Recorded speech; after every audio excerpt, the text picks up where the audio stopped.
Good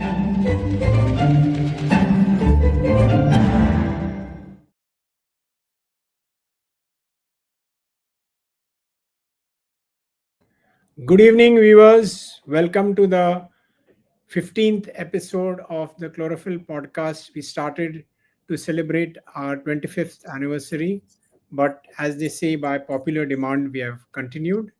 And today, in our Blockbuster edition, we have none other than Arindam Paul, a celebrated marketer and now author of Zero to Scale. Like its name suggests, it's already scaled up to becoming the most read book on multiple categories. So, in fact, at some place, Arindam said, "I didn't know. I didn't write it for the masses. I wrote it for specialists." But we are not complaining. We are very happy for its success. So, Arindam, congratulations and welcome to this episode. Uh, Thank you very much for taking time off from your pre-Diwali sales pressure. And So thank you, Kiran, for having me here, and pleasure to be here. Pleasure to be always speaking to you. Think a lot of things in marketing and branding that I know today I've learned working with you. So it's a pleasure to be speaking to you. thank you, thank you.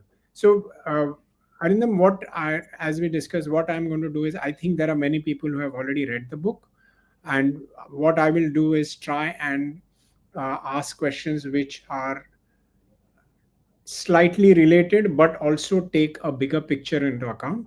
But let's start with I don't know whether how many people know that you were a very successful business consultant and then just leapt into the unknown. So a quick word on how that magic happened. No, I think this was like around 2014-15, and like working in consulting for about 18 months and fairly good at it. My clients liked it. They wanted me to relocate to the US, work from their premises and all. But I think somewhere down the line, I realized very early, like in that journey, that I was not enjoying it as much. And I see. a lot of my decisions prior to that as well, right from my college days, I think I'd optimized a lot on having fun along the way. Like whether it's the 4 years of engineering, the 2 years of MBA, like haven't taken a lot of very thought through decisions, but the main decision was ki whatever I'm doing on a I daily should basis, I have. need to have fun. Yeah. So without it, it's very difficult for me to sustain doing something. And while working in consulting and in a very structured setup and all, I think it felt that I was not having that kind of fun. And increasingly, I was feeling that I'm waiting for Friday evenings. And that's not a good way to live life, wherein you work for 5 days only to like just waiting for the week to end. Like Correct. life is too short to work on things like that. And I think that was the core reason that I thought ki I need to maybe move to something that I enjoy. At that point, I didn't know like whether I I would see. enjoy doing what I'm doing. I didn't have any like I'm not a trained marketeer, so whatever I was getting into, like it was completely new, and that was also the time when I think startups were just becoming mainstream. So this was Okay. 2015, and if you remember those days, I think Flipkart had become a big success, or just on its way of to becoming a big Yes. success. Yes. So and it just seemed cool at that point, right? Saying ki you just like, young people are doing something, people are creating businesses, brands out of nothing, out of zero, hyper scaling, and I just thought it might be worth trying it out. So and honestly, I never thought it'll keep doing it for so long. And this thing, the only thing was a backup was always there, right? So I had Right. a good education, a good work experience, which was there, fairly Yes. good at what I was doing. So in case if it didn't work out, there's always an option to go back. And more importantly, I knew the people. So I see. Shivam, someone that I knew from school, who's the co-founder of Atomberg, and when they said, "Ki we have a product, we have a prototype," like I don't know how big this can become, or even if this will become big, but we can try and grow it together. Like in the best case, it will become big. In the worst case, we'll have fun together for some time, and then we'll go back in our own ways and do something. So So I think yes, Fantastic. that was the actual reason. Like I can look back and try and make up stories, but that was very wrong to do that. I think this was what the actual reason was. Ki, Yeah, like working with people that you know, that you trust and you know are honest, and you are sure that working with them you are going to have fun along the way, and that was the that was the actual reason 10 years back. fantastic. So, listeners, please feel free to write your comments, and we'll make sure that we give enough time to Arindam to answer them at the end of our chat. So, Arindam, what is to me very impressive is the statement you just made. You're not a trained marketer, and yet I read the book from start to finish. The number of insights it has is astonishing, right? This entire notion of going from zero to scale that has been beautifully covered. B, the idea of offline and online. I've been in this business since 83, and there are very few people I know who could do both. So you have tremendous understanding of what happens online or what happens offline. And I thought the even more pragmatic thing that the book covers is as you go on scale, what are the things that the organization itself should pay attention to? Like you have even touched upon how to hire people, how to that the journey from 0 to 5 crores, 5 to 50, 50 to 500. I thought that was completely brilliant. I'm going to take that as read by the audience, and I'm going to touch upon one or two peculiarities of the Indian market. I am aware that at the end of the book, you have said that this playbook can also become outdated, but for the moment, this is the best playbook any startup could have. So I'm going to take one peculiarity. One is that when we think of India, in most categories, 90% of the categories, the in market audience is way smaller than the not in market audience. So we have this notion of not in category and outside category, and they are, and that number is very high. We have this phrase called pseudo-mature. So this playbook, when you're thinking about it, what would your advice be to people? How do you look at this marketing to in market as well as out of market? What happens? Yeah, yeah. So, like, see, there are two, three like ways you can divide it, right? So, one would be I'll take the example of fans, like, Okay. and maybe I think that will hold true for a lot of other things as well. Yeah. See, fan as a category would be say 95 to 96% penetration. So everyone is a user of the product and everyone is a consumer of the product. If you have electricity, you're going to use fans. So the category penetration is very high. So there would be hardly any people to whom the fan as a category would not be relevant. Correct. So, but if you look at the number of people who are buying fans every year, matlab in a single year, so that number would be way less than the number of people who are using fans. So in Right. India, roughly there will be around 130 crore fans which are installed. I But see. if you look at the number of fans which are being sold every year, whether it's a new construction or a replacement, that would be only about 7 to 8 crores, 8 crore fans. In numbers. So Yeah. Wow. at any point, only about 5 to 6% of the overall category users in a category like this will be in market to buy the category. Now, And I don't see like from a marketing point of view, I think what is important is if you have to get your revenue for the next 1 year, right? That is going to come from the in-market audience. And I think right. that's what digital or performance marketing has allowed us to do it very beautifully, right? To only speak to people who are in market for a to buy Correct. a certain category. Like Correct. Meta can pick up your signals, Google can pick up your signals that you are in market. Amazon, of course, you are going and searching for the product. The retail counters, you will only go to a fan shop if you need to buy a shop. So I think a lot of the bottom funnel marketing, a lot of the performance marketing things, I think they like speak to the in market audience. But Right. having said that, the number of people who can potentially buy a fan is the entire market. The number of people who can potentially buy an Atomberg fan, which is say a premium product, Correct. would be say Correct. 30% of the entire market, right? Because 30, Correct. 35% of the entire market. So you also need to speak to this potential consumers, which is say the 30-35% of the overall market. And Right. that is where I think like a lot of the top funnel communication, a lot of the ATL, etc., comes in mind. So that whenever these people are in market to buy a category, they already know the brand, they already have familiarity with the brand, familiarity with the product, and the task of performance marketing becomes easier. So Right. I think this would be the example of say of fans, so wherein one is the total universe of fan users, that is Correct. say 130 crores. The potential users of Atomberg fans will be say about 40 crore fans, and the number of fans which are being sold every year, which is even more a subset of that. So I think Correct. you'll have to figure out a broad understanding of who can potentially buy, what is the total size of the category, and who are the people who are going to buy it in the next 1 year. And then Right. accordingly tailor your marketing strategies, media mix, and all of those to ensure that you are reaching out to the right people at the right time.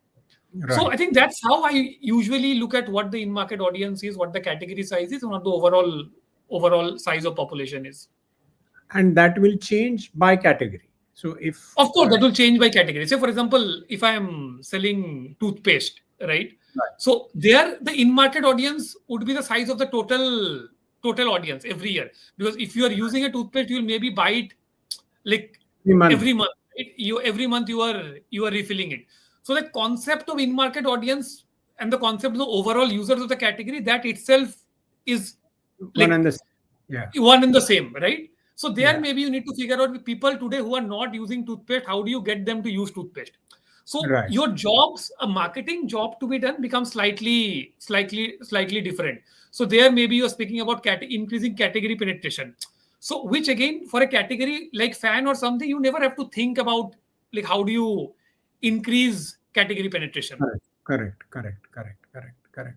No, absolutely. And just one more thing that I discovered, there was some fantastic insights that you have done. I've never heard those from across disciplines. So, for instance, somewhere you have made this beautiful comment that trade marketing in offline is similar to performance marketing online. I thought that was fascinating because you are saying sooner or later, both are necessary, but sooner or later, the returns will be tapering off. Is that correct?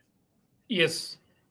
So, if I am a startup and if I start using um, performance marketing to make sure that those who are in market start buying my brand, but over time, uh, one of the things you have always said is that there is no escape from going offline. So sooner or later, you have to go offline, and that is borne out, I think, by brands around the world. Some of the most uh, within quote sexy online D2C brands have had to finally go to Walmart or Costco. But this thing about that you have to have trade marketing just as you have to have consumer marketing, that also is a very startling statement, and you said that there is no option to that. Yeah, absolutely. So again, it comes down to like the in-market thing, right? At any point of time in categories, like say even if you're buying like a chips or a cold drink or this thing, there are only certain points when you're actually thinking very actively about the category that I need to buy this category. So I think it's very important that when someone is actually at the point of purchase, at the moment of truth, you need to be very strongly available and visible, right? Mhm. And there is no escape from that. And if you are not like available and not winning at the point of purchase can be Amazon, so like that the digital shelf. So whether you are when someone is searching for ceiling fan, if you are not appearing on the top 4 top 5 Right. listings, you are Right. not available and visible. So that's the equivalent of trade marketing in online. The Oh, equivalent, and the yeah. trade marketing in offline is very clear, right? If you go to a fan shop, you see 100 fans, and out of them you don't see any Atomberg fans.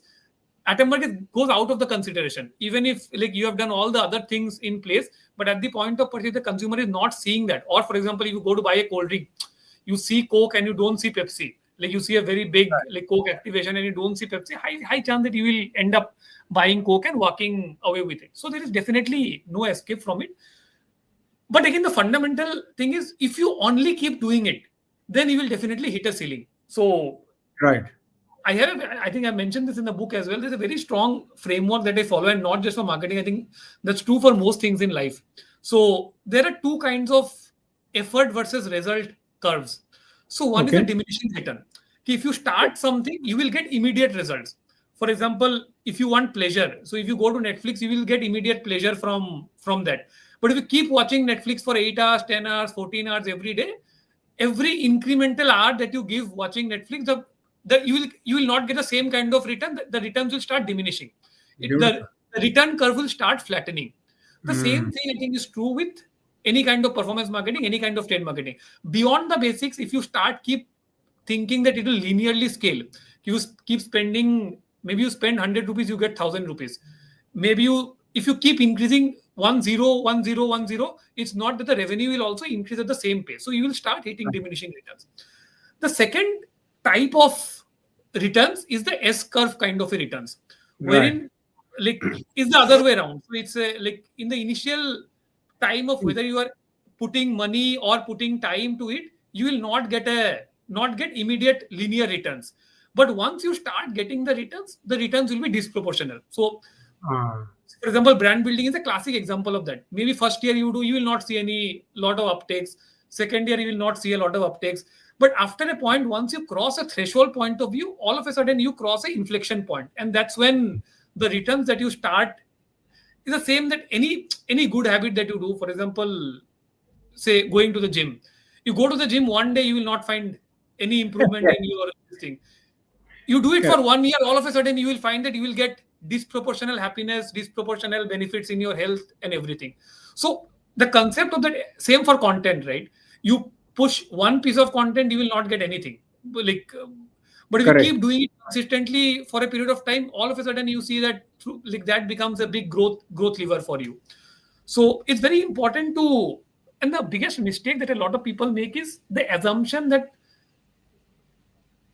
things that give you diminishing returns will not diminish. The the assumption Ah, would be that they would keep scaling linearly, and you would always think, what is the point of investing in anything else because I am getting immediate returns for whatever I'm correct. investing. Correct. So if I'm investing some time, I'm getting immediate results. If I'm investing some money, I'm getting immediate results. But the point is, if you wait till the time you hit diminishing returns, by that time it is too late. Because at Wow. that point, you will be in trouble. You would want to grow your revenue, but you have not worked on your S curve channels Correct. which take time to mature. So, say for example, building offline distribution, building a brand, like all of these are examples which take time and a lot of money in the initial years. You will never, if you look at it at annual level, for the first 1 or 2 years, it will never make sense. But if you do not put in those investment in the first few years, you will start struggling when the quick channels stagnate. Beautiful. Beautiful.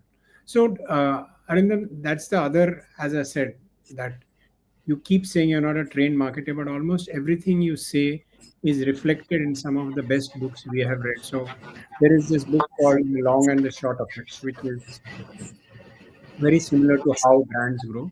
And they have, after studying 20 years of research results in the UK, have come up with a formula, which a thumb rule, which is still valid. The book was written in 2000. So it's called the 60/40 rule.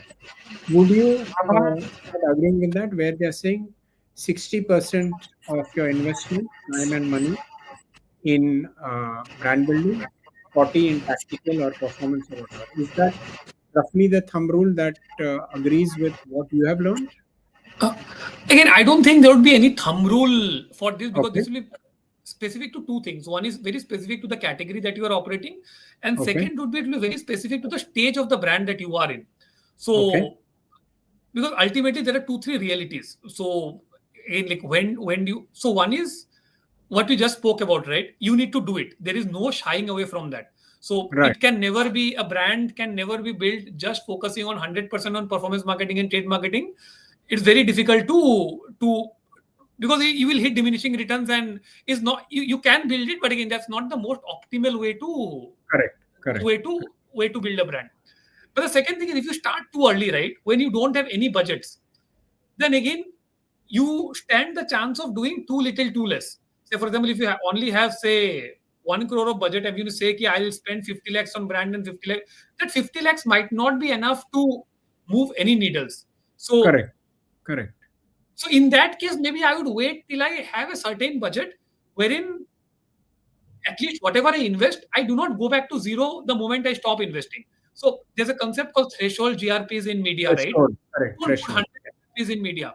Like that is better than that you put zero GRPs and you accumulate 100 for 3 years, and whenever you have the budget, you put in the threshold Correct. GRPs. So the Correct. same thing will hold true for anything that involves long-term brand building.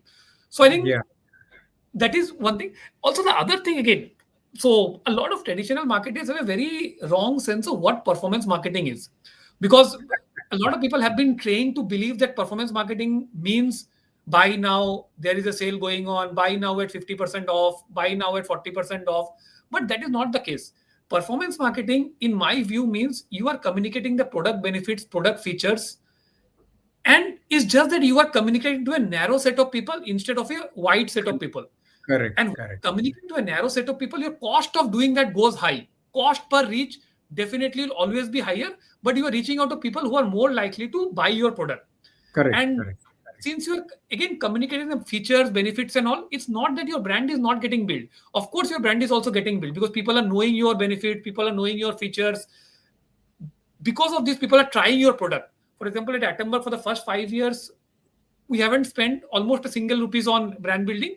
The focus was to acquire consumers, give them a very good experience, ensure Correct. that they get very good experience, and through word of mouth, through good service, and all of those, the brand was slowly and gradually getting built. So it's not it's not a either or saying ki if I do only performance marketing, my brand is not getting built. Of course, if your performance marketing means only creatives that doesn't talk about benefits, doesn't talk about features, only tells buy one get one, buy Correct. 40% off, buy 50% off, that's a very small subset of performance marketing. That's not so. Yeah. Performance marketing actually means talking about the consumer problem, the solution that your product offers. Is just that it's targeted to a narrower audience compared to a broadcast media, which would reach to a much Correct. much It's bigger audience. actually, yeah, actually, what you're saying is that your focus should be on the mindset that you're targeting rather than that it is called performance marketing, because this person Absolutely. is ready Yeah. to buy and therefore needs to know XYZ things which are relevant to him or Yes. her. Yeah. Yes. Oh, that's When you talk perfect. about the problem, the solution, and Correct. how your brand is the best solution. So Relevant. How relevant it is to you. yeah. And in So, fact, if you look at brand communication also, right, it's not that the communication differs widely. It's again the very similar kind of communication. yes. Another mistake that a lot of people make is whenever you talk about brand communication, we start thinking about the legendary brands, right? Say the Apple, the Nikes, and we are comparing a startup which is in year one to a brand which has been in existence for 50 years. So Absolutely. there is no Absolutely. point in comparing their communication because, for example, when Nike does a communication, everyone knows what Nike does. Everyone Correct. has used the product. More than knowing, everyone has used the product. So they Correct. need to tell what the product does, how you feel, and all. So you can go 2-3 levels like more meta and Yes. Yes. create a campaign. But for a Yes. startup, you need to tell what you do. And till the time 70-80% people in your TG knows what you do, what is the unique thing that you do, there is no point in moving beyond that. So I think it's been 11 years for us. Even for Atomberg, I don't think even in our TG, our awareness is more than 60%. So Right. Right. I Right. cannot go beyond what my product does, what my features are, what my benefits are, till the time people have already used it, till the time people have already. So Right. I think I've written this in a book as well. So for Surf Excel to do Daag Achhe Hai, people had Yes. to know what Surf Excel does. Like if a new Yes. brand come and says Daag Achhe Hai, it's like it is nonsense, right? It's like you Yeah. don't, and that's what a lot of people make a mistake. They imagine brand communication or brand building means only talking about things like Daag Achhe Hai. But Mhm. it's not like that. It depends on which stage of the brand you are in and what your objective is. Yeah. And Yeah. you need to tie it back to, like, again, HUL does this brilliantly, and a lot of my learnings have been from reading their books and these things. Yes. Yes. The thing called the job to be done. So Yeah. every campaign needs to have a job to be done. Every brand, matlab, for that brand. Now, if the job to be done is I need to increase BLDC penetration, I have to talk about like BLDC. BLDC does this, and Atomberg is the best BLDC. Now, Correct. Correct. if BLDC, say for example, 10 year down the line, BLDC 90% of the fan market, there I need to say in Atomberg, then the campaign moves from the job to be done, moves from category penetration to say brand salience. There I need to create memorable advertising that people remembers. And because I already am the market leader by far in that subcategory, I'm Correct. anyways going to win. So I think that's also a mistake that people don't make. You need to start with what your business objective is, what your marketing job to be done is, and only then it gets translated to what your creatives need to be. Yeah. So one quick question, Arindam, where everybody, the moment I tell them that I have met you and I have worked with you, then they say, "Arey, but Arindam knows everything there is about marketing.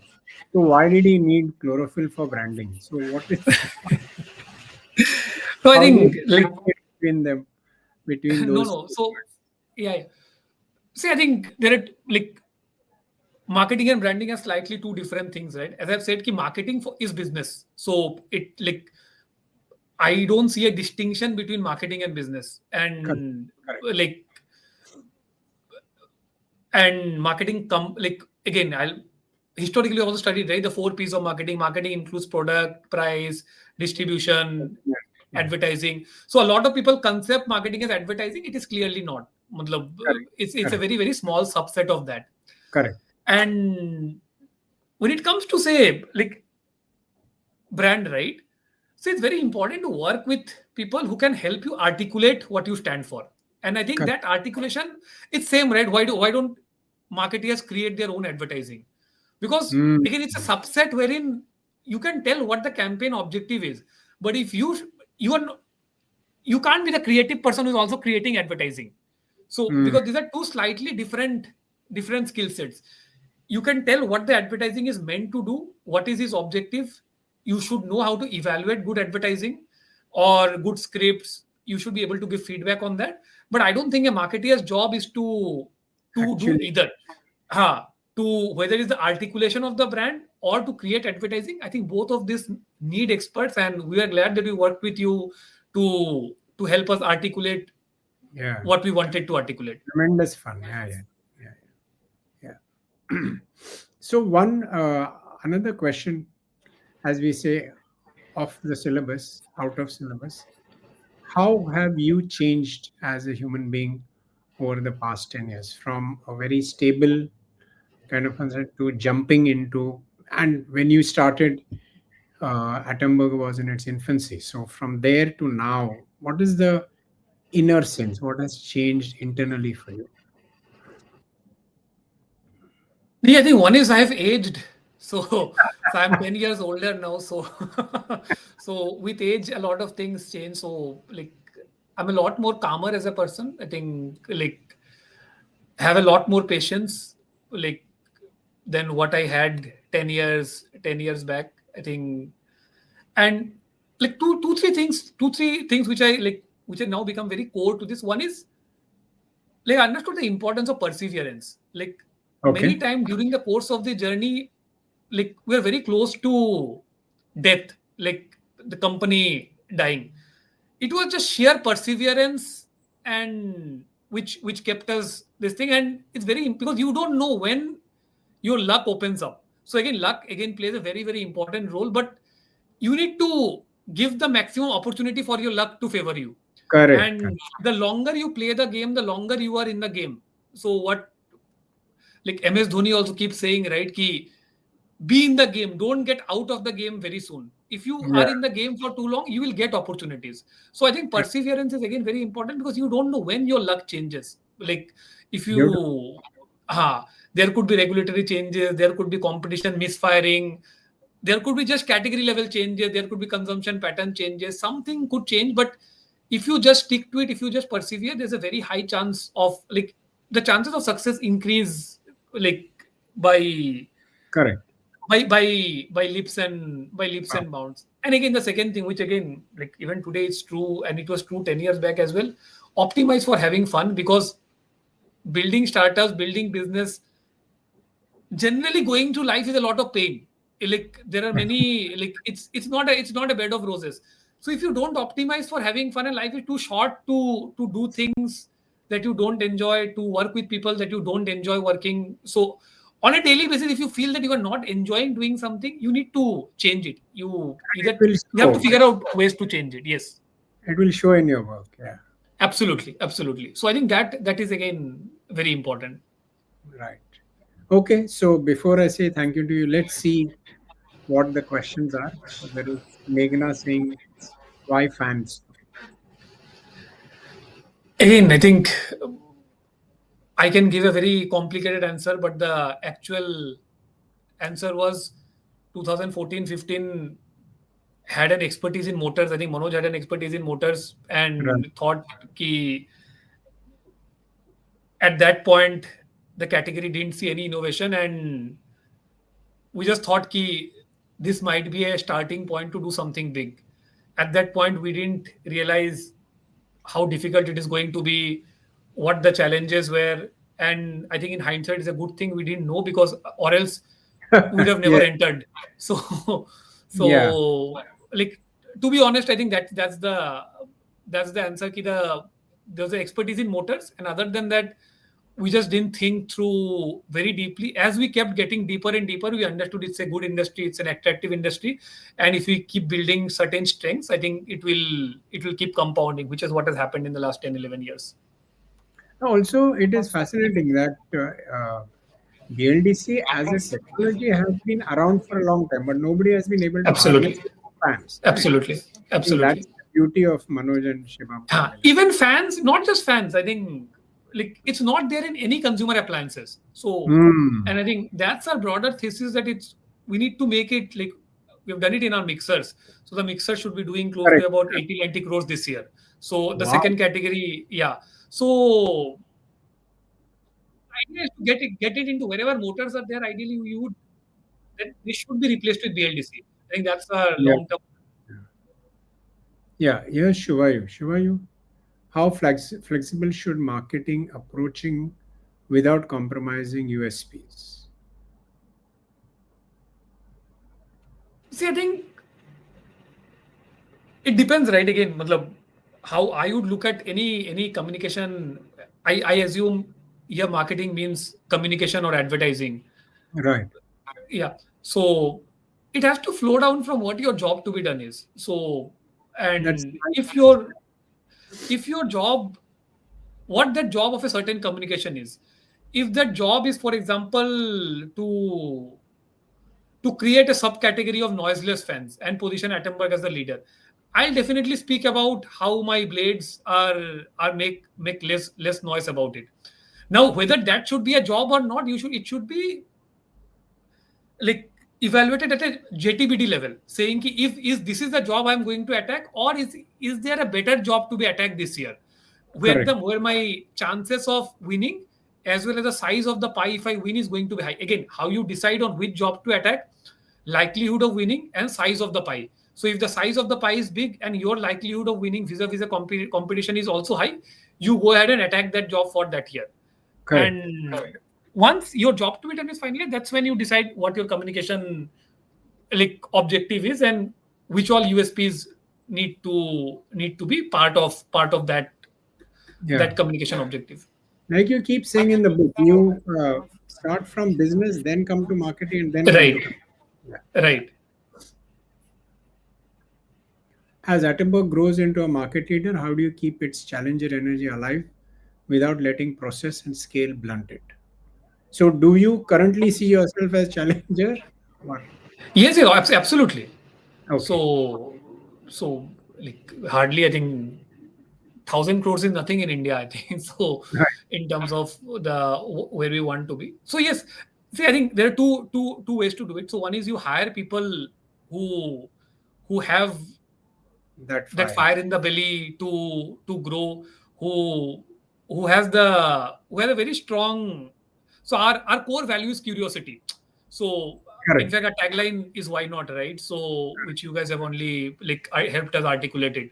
So if you have curiosity, if you have that fire in the belly, and if the org, if people are enabled that you don't micromanage them and you give product targets and smaller teams working on different projects, I don't think like the challenger energy will ever go. And Right. it's a virtuous cycle.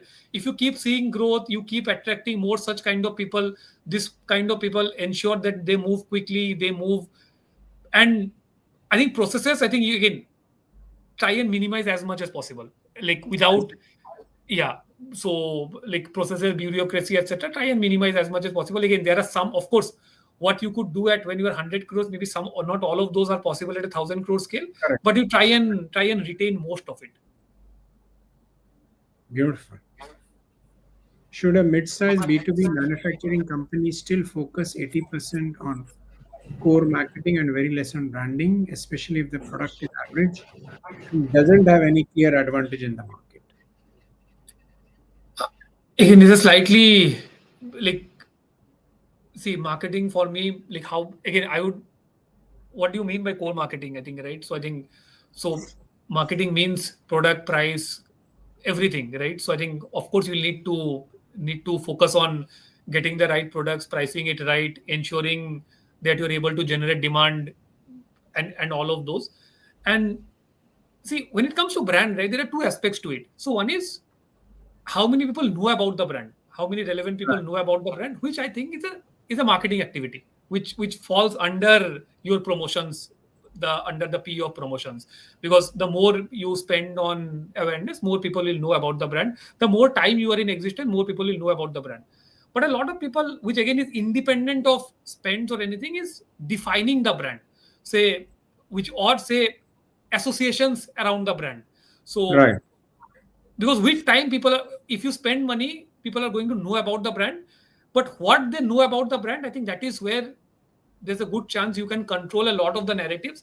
And you should definitely, I think, if you, once you reach a certain scale, you should definitely figure that out on what are the kind of associations that you as a brand would want to build. I think that's true for humans as well. Like, so Yes. or not, people will build associations. Like, so you might as well try and proactively try and build few associations so that Yeah. Yeah. those are Otherwise, there. it will be created by default, right? Absolutely, absolutely. Yeah. Yeah. Speaking of hiring, do you hire more from tier 2, tier 3, assuming the folks out there are naturally hungrier in life? This is like what the Tata group does. Is that Uh, I don't think we proactively try and do this. I think most of our hirings has been for the best position, who we think is the best position, is right? the best person, irrespective of where they come from. And it has meant a lot of people from tier 2, tier 3 cities are there in the organization, but I don't think that has been a conscious effort Yeah. to It's do not that. necessary criterion. Right, it's not a necessary criteria. Yes. Yeah. Fantastic, Arindam. Uh, we have always thanked you in private many times for giving us this opportunity. So I'm going to thank you now publicly for helping Chlorophyll be a part of this incredible journey, this incredible case study. And thank you, audience, for your participation. Stay tuned for the next podcast. Thank you very much. Thanks. So thank you, Kiran, for having me here. Yes. Bye. Yeah.